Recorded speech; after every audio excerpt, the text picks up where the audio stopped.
Hello student, very good morning. आशा करती हूँ आप लोग स्वस्थ होंगे और अपनी पढ़ाई में व्यस्त होंगे।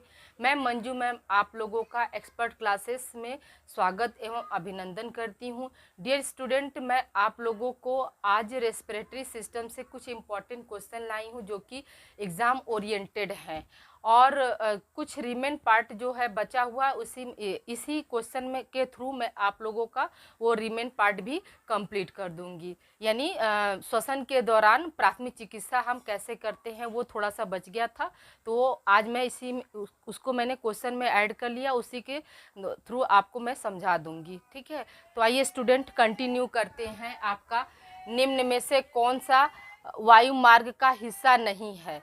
तो हम यहाँ पर क्या करेंगे, यहाँ पे देखिए वायु मार्ग का हिस्सा नहीं, यानी हमने आपको बताया था कि रेस्पिरेटरी ट्रैक जो होता है वो दो तरह का होता है, अपर ट्रैक और नीचे लोअर ट्रैक। अपर ट्रैक में क्या था, आपका नोज था, नॉस्ट्रिल था, नोजल कैविटी, फिर ये क्या है फेरिंग्स, फिर ये आपका लैरिंग्स, फिर यहाँ पर ये ट्रैकिया। ट्रैकिया फिर जाता है किसमें, ब्रोंकाई में बढ़ता है, फिर ब्रोंकियाई जो होता है छोटे छोटे में जाकर ब्रोंक्यूलस में बढ़ता है, फिर ब्रोंक्यूलस पे क्या लगा आता है, एल्विलाई लगा होता है।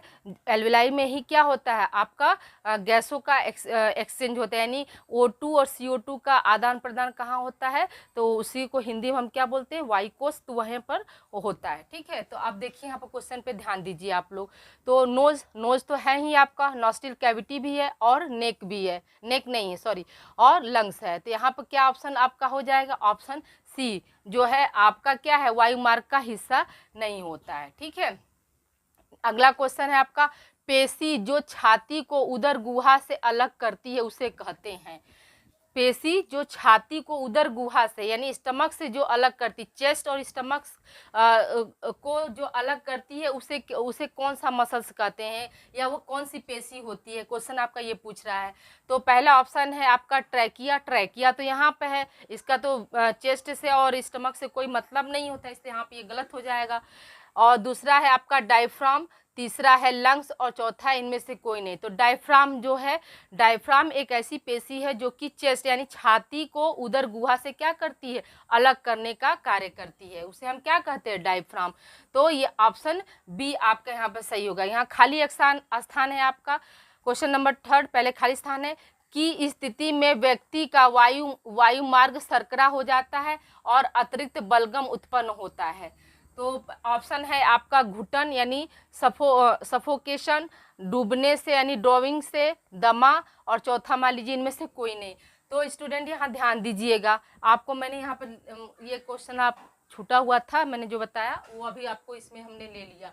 तो दमा की स्थिति में क्या होता है, यहाँ पर ऑप्शन सी आपका सही हो जाएगा। दमा की स्थिति में व्यक्ति का वायु मार्ग सरकरा हो जाता है और अतिरिक्त बलगम उत्पन्न होने लगता है। ठीक है, तो यहाँ पर ऑप्शन क्या हो जाएगा, ऑप्शन सी, यानी यहाँ पर दमा आपका भरा हो जाएगा। ठीक है, दमा जो होती है वो क्या होती है, इसमें जो मतलब जो सांस की जो नली है, ट्रैकिया है, वो क्या हो जाती है, संकीर्ण मतलब बहुत सिकुड़ कर छोटा हो जाती है और ये सूज जाता है। सूज जाने की वजह से ही क्या होगा, उसमें अतिरिक्त बलगम आने लगती हैं और जिससे क्या होता है, उस व्यक्ति को सांस लेने में दिक्कत होने लगती है। ठीक है, तो यहाँ पर आंसर क्या हो जाएगा, दमा हो जाएगा। ठीक है, नेक्स्ट क्वेश्चन है आपका, छोटे बच्चों में खाली स्थान है, निगलने के बाद घुटन हो सकता है। वो ऐसा क्या चीज़ निगलेंगे जिससे कि उनको घुटन हो जाएगी, यानी कभी भी छोटे बच्चे आप देखते हैं खेलते खेलते वो खिलौना हुआ, गोली हुआ, सिक्का हुआ, ये सब क्या करते हैं, घोटने की कोशिश निगल लेते हैं।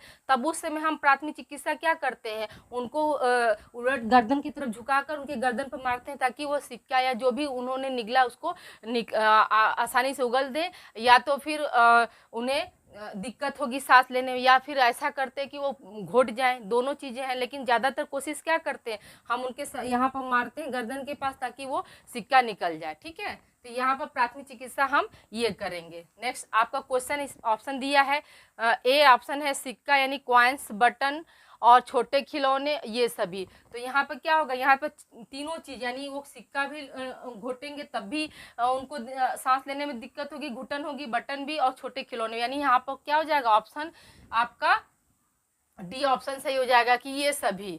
फिर है अगला क्वेश्चन है आपका, इनहेलर का उपयोग करते हैं।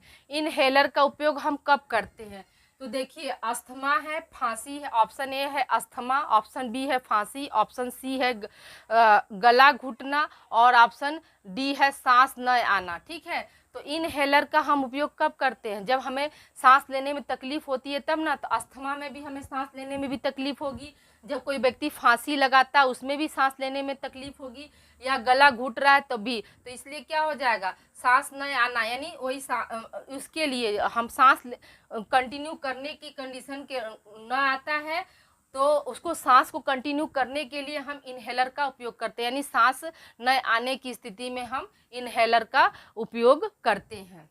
नेक्स्ट क्वेश्चन है आपका, फेफड़े के चारों तरफ कौन सी झिल्ली का आवरण होता है? ऑप्शन ए है प्लूरो, ऑप्शन बी है म्यूकस, ऑप्शन सी है सेल और डी है आपका नन ऑफ एबव। हमने आपको डियर स्टूडेंट बताया था कि जैसे ये आपका क्या है, ये आपका फेफड़ा हो गया। ठीक है, ये आपका क्या हो गया, फेफड़ा हो गया। हाँ, और फेफड़े के इसी में आपका छोटे छोटे क्या है, ब्रोंक्यूल से क्या है, एल्विलाई लगा हुआ है। ठीक है, और इसी के बगल में हमने आपको बताया था कि एक आवरण होता है, माने जो फेफड़े को क्या करता है, सुरक्षा प्रदान करता है, लुब्रिकेशन का कार्य करता है। ठीक है, तो ये इसको हम क्या बताए थे, इसी आवरण को हम क्या बताए थे आपको, प्लूरो बताए थे ना, प्लूरो। ये कैसी होती है, तो ये दोहरी झिल्ली होती है। तो यहाँ पर क्या हो जाएगा, फेफड़े के चारों तरफ जो झिल्ली का आवरण होता है उससे होता है, तो कौन सा आवरण होता है, तो आपका ऑप्शन ए हो जाएगा प्लूरो। नेक्स्ट क्वेश्चन है आपका, ट्रैकिया किस प्रकार के बोन से बना होता है तथा इसका शेप कैसा होता है? तो आपको हमने बताया था, यहीं पर समझिए, ट्रैकिया का ये पोजीशन है और ये कैसा है, ये आपका सी शेप्ड होता है। ठीक है, ट्रैकिया कैसा होता है, सी शेप्ड में हमने आपको बताया था। तो देखिए इसको, तो हमने कहा था ना कि ट्रैकिया जो है सी शेप्ड का और किस तरह का बोन होता है, तो कार्टिलेज बोन बना होता है। तो ऑप्शन क्या है, ऑप्शन देखिए यहाँ पर दिया है, ए ऑप्शन है cartilage C shape, B option है cartilage oval shape, C option है कार्टिलेज राउंड शेप और डी ऑप्शन है ऑल ऑफ एबव। तो हम किस पे जाएंगे, A option cartilage C shaped का बना होता है, कौन, ट्रैकिया। ठीक है, इसको आप लोग राइट डाउन कर लीजिए, आगे भी हम कंटिन्यू कर रहे हैं स्टूडेंट, इसको राइट डाउन करिए आप लोग, ये सब आप लोग का इम्पोर्टेंट क्वेश्चन है। क्वेश्चन नंबर 8 है स्टूडेंट आप लोगों का कि गॉबलेट सेल कहाँ पाई जाती है, गॉबलेट सेल कहाँ पाई जाती है? तो ऑप्शन है नोज, बी ऑप्शन है नेक, सी ऑप्शन है माउथ और डी ऑप्शन है कोई नहीं। तो हमने आपको बताया था कि जो गॉबलेट सेल होती है वो कहाँ पाई जाती है, नोज और इंटेस्टाइन में पाई जाती है। ठीक है, तो यहाँ पर हमको ऑप्शन क्या दिया है, नोज दिया है, तो हम क्या करेंगे, नोज पर करेंगे। ठीक ना, ऑप्शन ए सही, यानी गॉबलेट सेल कहाँ पाई जाती है, तो नोज में। नोज में भी कहाँ, आपकी नोजल कैविटी के अंदर पाई जाती है। ठीक है, फिर अगला क्वेश्चन आपका, म्यूसिन या म्यूकस का स्राव कौन करता है, म्यूसिन या म्यूकस का स्राव कौन करता है? आपका ये भी इम्पोर्टेंट क्वेश्चन है, ये आप लोगों का एनटीए में पूछा गया क्वेश्चन था, जो एसएससी की तैयारी कर रहे उसमें भी ये क्वेश्चन आपका पूछा गया था कि म्यूसिन या म्यूकस का स्राव कौन करता है। तो स्टूडेंट ए ऑप्शन है आपका गॉबलेट सेल, बी ऑप्शन है माइटोकांड्रिया, सी ऑप्शन है आरबीसी और डी ऑप्शन है डब्ल्यूबीसी। तो हम क्या बताएंगे कि जो गॉबलेट सेल ही होता है वो म्यूसिन या म्यूकस का स्राव करता है। ठीक है, इसी म्यूसिन और म्यूकस से क्या होता है, जो हार्मफुल जो बैक्टीरिया वायरस होते हैं वो उनका भक्षण करती हैं या उनको मारने का कार्य करती है, कौन, गॉबलेट सेल आपका। ठीक है, नेक्स्ट क्वेश्चन है आपका कि प्रत्येक सांस में हम हवा का लगभग लेते हैं अंदर, यानी एक जय बार हम सांस ले रहे हैं तो कितना अंदर हमारे जा रहा है, तो ऑक्सीजन जो है वो कितना अंदर जा रहा है, तो आपका पूछा जा रहा है 1000 सीसी, 500 सीसी, 1500 सीसी और 800 सीसी। तो हमने आपको क्या बताया था कि 500 सीसी जो होता है हम प्रत्येक सांस में लेते हैं। ठीक है, अगला क्वेश्चन है आपका, ब्रोंकाई कई शाखाओं में विभाजित होती है जिसे जिसे कहते हैं, क्या कहते हैं, हमने आपको बताया था कि ट्रैकिया, फिर ट्रैकिया से क्या होता है, दो निकलते हैं ब्रोंकियाई, फिर ब्रोंकियाई जो होते हैं वो लंग्स के अंदर जाकर छोटे छोटे क्या होते हैं, ब्रोंक्यूल्स में विभाजित हो जाते हैं। तो क्या हो जाएगा यहाँ पर ऑप्शन ए आपका सही होगा, ब्रोंक्यूल्स में और विभाजित होते हैं। ठीक है, यानी ए ऑप्शन आपका सही है। क्वेश्चन नंबर 12 है आपका कि गले में सूजन का कारण हो सकता है। गले में सूजन का कारण क्या हो सकता है? ए ऑप्शन है बहुत गर्म तरल पीने से। ठीक है, नेक्स्ट है बी ऑप्शन है आपका संक्षारक जहर निगलना। सी ऑप्शन है नसों में सूजन और डी ऑप्शन है ये सभी। तो गले में सूजन जो होता है, अगर हम ज़्यादा गर्म तरल पदार्थ भी पीते हैं उससे भी हमको स्वेलिंग हो सकता है, जहर भी पी लेंगे उससे भी हो जाएगा, नसों में सूजन रहेगा तो भी होगा। तो यानी ये सभी ऑप्शन डी आपका सही है। फिर नेक्स्ट क्वेश्चन है कार्बन मोनोऑक्साइड यानी CO एक गैस है, कैसा गैस है? तो बेरंग है, ऑप्शन ए बेरंग, ऑप्शन बी जहरीली, ऑप्शन सी आपका विषैला और ऑप्शन डी आपका सभी। तो जो कार्बन मोनोऑक्साइड है वो कैसा है, बेरंग भी होता है, जहरीला भी और विषैला दोनों होता है। तो इसलिए ऑप्शन डी क्या होगा यहाँ पे सही हो जाएगा। क्वेश्चन नंबर 14 है आपका, जब कोई व्यक्ति को हल्की घुटन का अनुभव होता है तो यह वायु मार्ग को साफ करने का प्राकृतिक तरीका है। यानी कोई भी व्यक्ति अगर नॉर्मल तरीके से अगर घुटन उसको महसूस हो रहा है तो वह अपना मतलब प्राथमिक इलाज किसके द्वारा कर सकता है, किसके थ्रू कर सकता है, ऐसा क्या करे कि जिससे कि उसे घुटन से मुक्ति मिल सके या उसको घुटन का सामना न करना पड़े। तो क्या हो जाएगा, खांसना यानी कफिंग। कफिंग जो होता है, कफिंग करके क्या कर सकते हैं हम तो अपने घुटन को कम कर सकते हैं या वायु मार्ग को हम साफ कर सकते हैं। ठीक है, अगला क्वेश्चन आप स्टूडेंट लिख लीजिएगा। जैसे इसी में आपको पूछा जा सकता है कि प्रत्येक व्यक्ति को मतलब एक दिन में श्वसन की दर क्या होती है, एक स्वस्थ व्यक्ति। तो कल ही हमने आपको बताया था कि एक वयस्क व्यक्ति है उसका श्वसन दर कितना होगा, यानी एक बार वो कितनी बार सांस लेता है, ये क्वेश्चन आपका पूछा जाएगा। तो हमने आपको बताया था 15 से 16 बार होता है। ठीक है, बच्चों में जो होता है वो 25 बार होता है।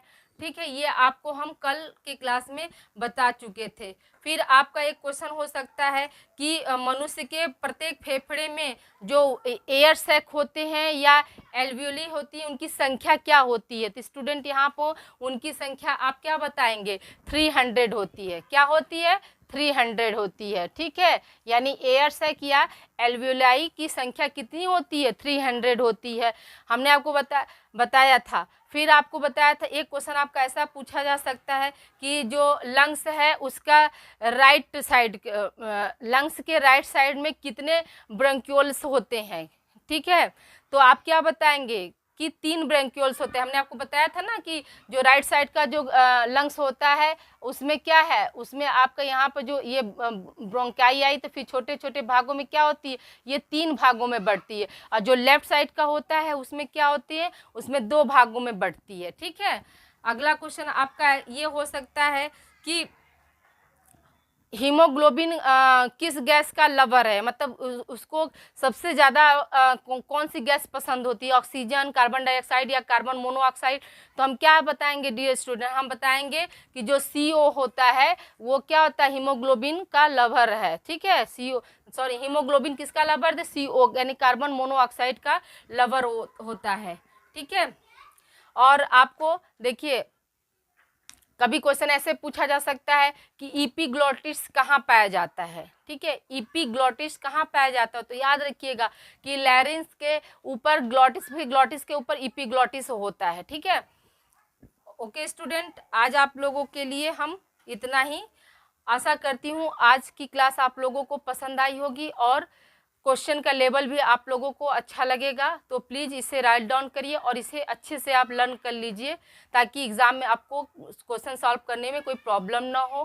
तो कमेंट बॉक्स में कमेंट करके बताना ना भूले कि आज का सेशन आप लोगों को कैसा लगा। ओके स्टूडेंट, अपना ख्याल रखिएगा। तो please like and subscribe my channel expert classes bye Manju ma'am. Okay student, इसे राइट डाउन कर लीजिए।